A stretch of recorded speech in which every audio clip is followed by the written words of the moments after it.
I'm Flo Lavallee, and I'm a doctor of natural medicine and clinical herbalist, reflexologist, iridologist, and I live in Saskatoon. I have been in practice for over 40 years. My Indian name is Flo Mediberries.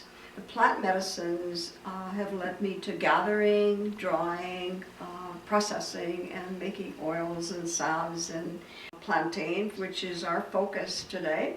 It grows everywhere in the universe, and so in Newfoundland, Australia, New Zealand, they call it Englishman's foot. In Canada, in the 1800s, they called it white man's foot, and they believed that everywhere the white man stepped is where the plantain grew. The plantain is basically quite unique in its own right. It has ribs in it, just like the person, 5 to 7 ribs. It has a pistil right in the dead center, which is the male part of the plant. So the plant has a male and a female.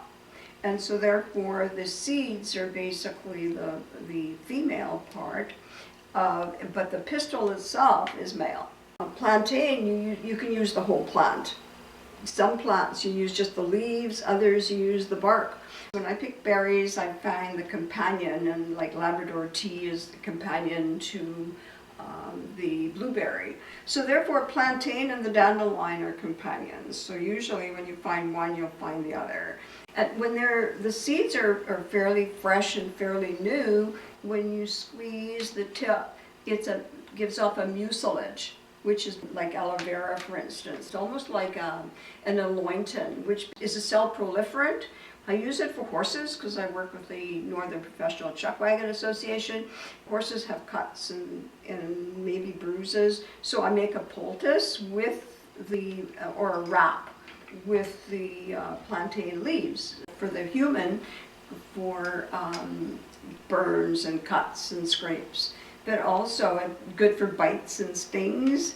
Seeds can be gathered and collected in a brown paper bag downwards, and so therefore when the seeds are dry, then they can fall off on their own. Using that finger motion, you can basically get the rest of the seeds off. Now you can either plant them, or you can also make flour with them, and so you can make pancakes, you can make different types of dishes. The ribs and all of the nutrition that comes from the chlorophyll in the plant has a lot of healing properties as well. You can make a tea with it as well, and so the tea's in a loose form, and whoops, and there we go. And also I like to use it as a tea because of the fact that it basically heals the hemorrhoids. Usually hemorrhoids are associated with birthing. And never boil the leaves, just let them simmer. And then you can let them cool and drink a tepid. It basically goes directly to the break or to the area of the body that's necessary. The native community call it bone set, and it's for broken bones and fractures, this type of thing. We have to talk about the protocol is because every time you go into the woods or plan on picking, whether it be berry, whether it be herbals, always basically give back to the earth.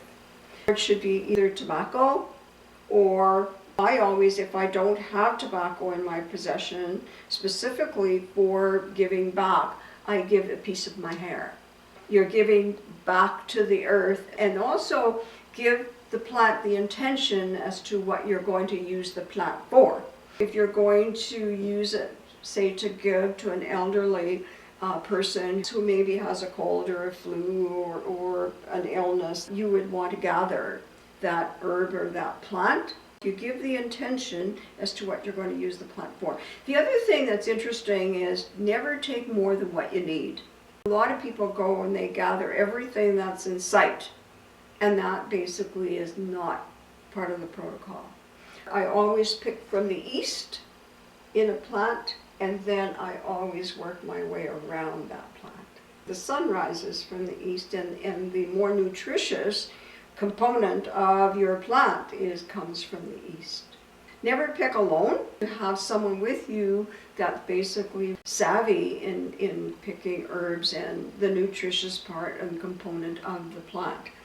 We always have to remember that replanting, reseeding, regenerating, renewing, those are all part of an herbalist protocol. The drying, of course, is really important, so never use a microwave, never dry in the sun, always use a clean cloth. The cloth comes from the earth. When you lay a cloth, like a tablecloth like this, or a towel in your garage, and then just let it dry normally. And I put them in a paper bag, and then I emulsify them, and then you can put them in, various containers and various bags to store them.